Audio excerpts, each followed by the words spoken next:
इस मुक़द्दस लाठी की तारीख़ बहुत कदीम है, जो अपने दामन में सैकड़ों उन तारीख़ी वाक़यात को समेटे हुए हैं जिनसे इबरतों और नसीहतों के हज़ारों निशानात सितारों की तरह जगमगा रहे हैं, जिनसे अहले नज़र को बसीरत की रोशनी और हिदायत का नूर मिलता है।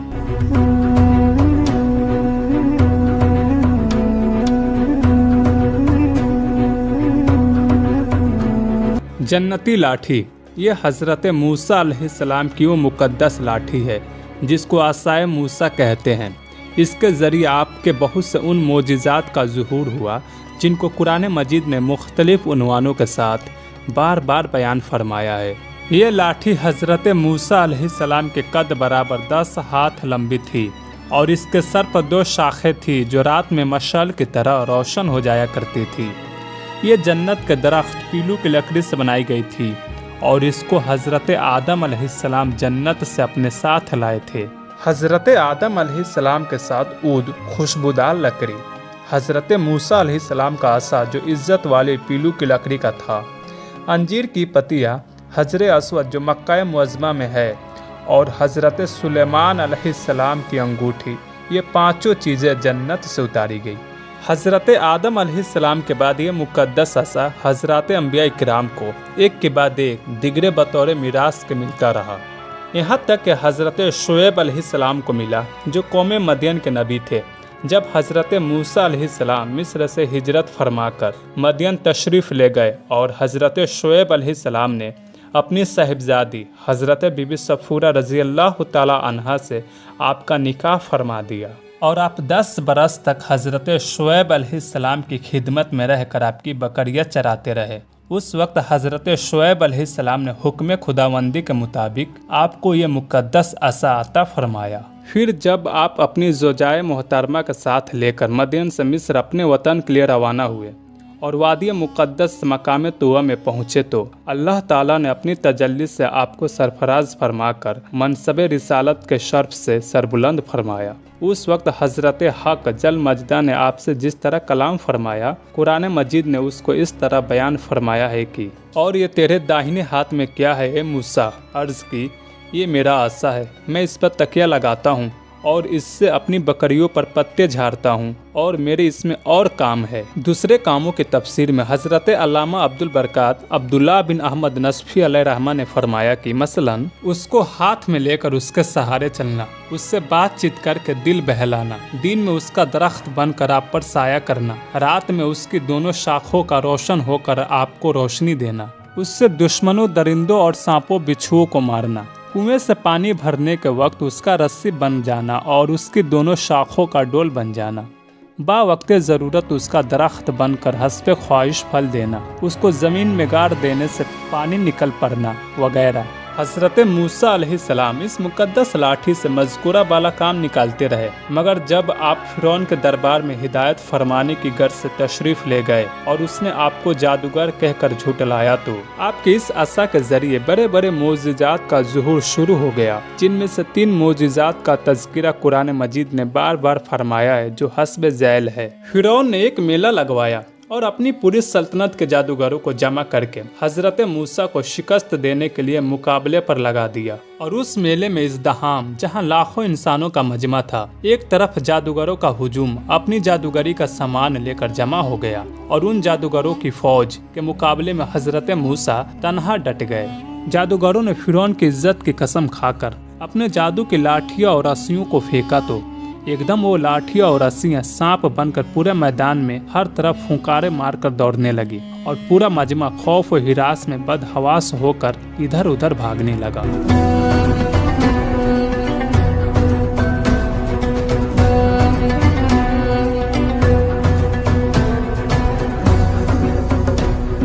और फ़िरौन और उसके तमाम जादूगर इस करतब को दिखाकर अपनी फतह के घमंड और गुरूर के नशे में बदमस्त हो गए और जोश शादमानी से तालियां बजा बजा कर अपनी मसरत का इजहार करने लगे कि इतने में नागहां हज़रत मूसा ने खुदा के हुक्म से अपनी मुक़द्दस लाठी को उन सांपों के हुजूम में डाल दिया तो ये लाठी एक बहुत बड़ा और निहायत हैबतनाक अजदहा बनकर जादूगरों के तमाम सांपों को निगल गया।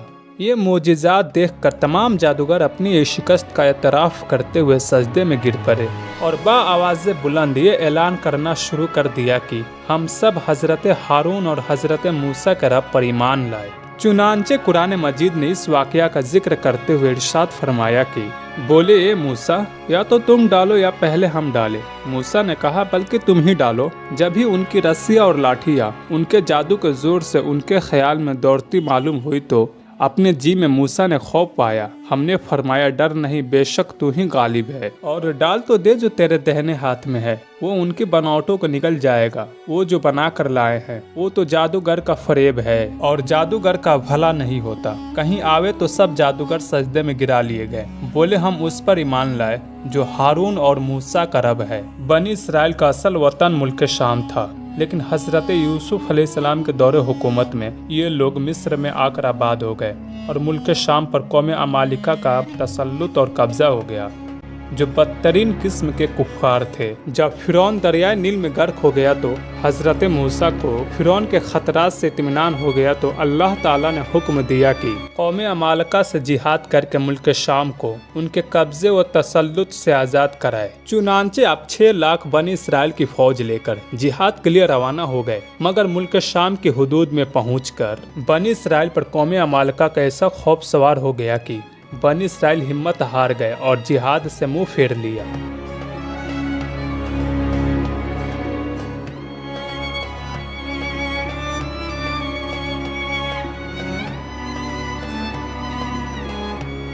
इस नाफरमानी पर अल्लाह ताला ने बनी इसराइल को यह सजा दी कि ये लोग 40 बरस तक मैदान ती में भटकते और घूमते फिरे और इस मैदान से बाहर ना निकल सके। हजरत मूसा भी इन लोगों के साथ मैदान ती में तशरीफ फरमा थे। जब बनी इसराइल इस बेआबो गया मैदान में भूख और प्यास की शिद्दत से बेकरार हो गए तो अल्लाह ताला ने हजरत मूसा की दुआ से इन लोगों के खाने के लिए मन व सलवा आसमान से उतारा। मन शहद की तरह एक किस्म का हलवा था और सलवा भुनी हुई बटेरे थी। खाने के बाद जब ये लोग प्यास से बेताब होने लगे और पानी मांगने लगे तो हजरत मूसा ने पत्थर पर अपना असा मार दिया तो उस पत्थर से 12 चश्मे फूट कर बहने लगे और बनी इसराइल के 12 खानदान अपने अपने एक चश्मे से पानी लेकर खुद पीने लगे और अपने जानवरों को भी पिलाने लगे और पूरे 40 बरस तक ये सिलसिला जारी रहा।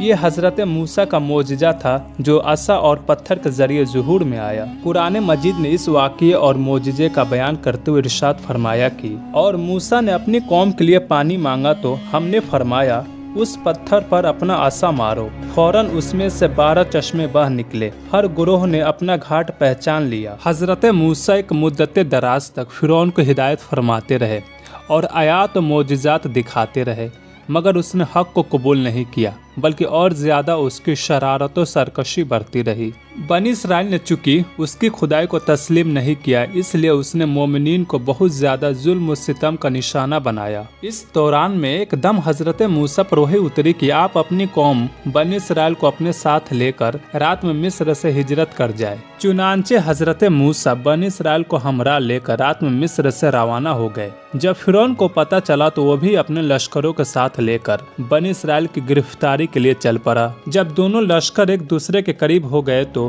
बनी इसराइल फिरौन के खौफ से चीख पड़े कि अब तो हम फिरौन के हाथों गिरफ्तार हो जाएंगे। और बनी इसराइल की पोजीशन बहुत नाजुक हो गई क्योंकि उनके पीछे फिरौन का खूंखार लश्कर था और आगे मौजे मारता हुआ दरिया था।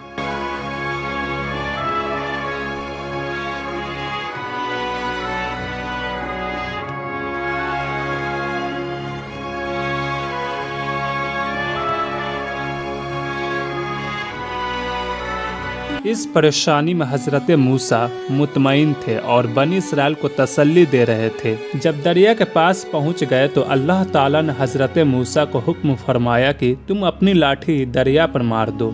चुनांचे जो ही अपने दरिया पर लाठी मारी तो फौरन ही दरिया में 12 सड़कें बन गई और बनी इसराइल उन सड़कों पर चलकर सलामती के साथ दरिया से पार निकल गए। फिरौन जब दरिया के करीब पहुंचा तो उसने दरिया की सड़कों को देखा तो वो भी अपने लश्करों के साथ उन सड़कों पर चल पड़ा। मगर जब फिरौन और उसका लश्कर दरिया के करीब पहुंचा तो अचानक दरिया मौजे मारने लगा और सब सड़कें खत्म हो गई और फिरौन अपने लश्करों समेत दरिया में गर्क हो गया। इस वाक़ये को कुरान मजीद ने इस तरह बयान फरमाया है कि फिर जब आमना सामना हुआ दोनों गुरोहों का, मूसा वालों ने कहा हमको उन्होंने आ लिया। मूसा ने फरमाया यूं ही नहीं, बेशक मेरा रब मेरे साथ है, वो मुझे अब राह देता है। तो हमने मूसा को वही फरमाई कि दरिया पर अपना आसा मार।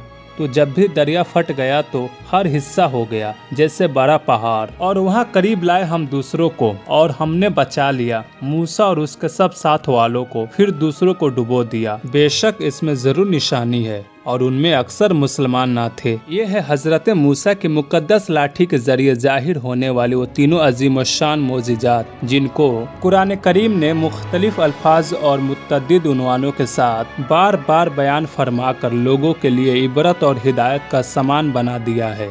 मेरा ए चरखा नौ लखा न्यू कत दी दा पक्का कुड़े नी मेरा ए चरखा नौ लखा कोठे चढ़ के कतण लगी दा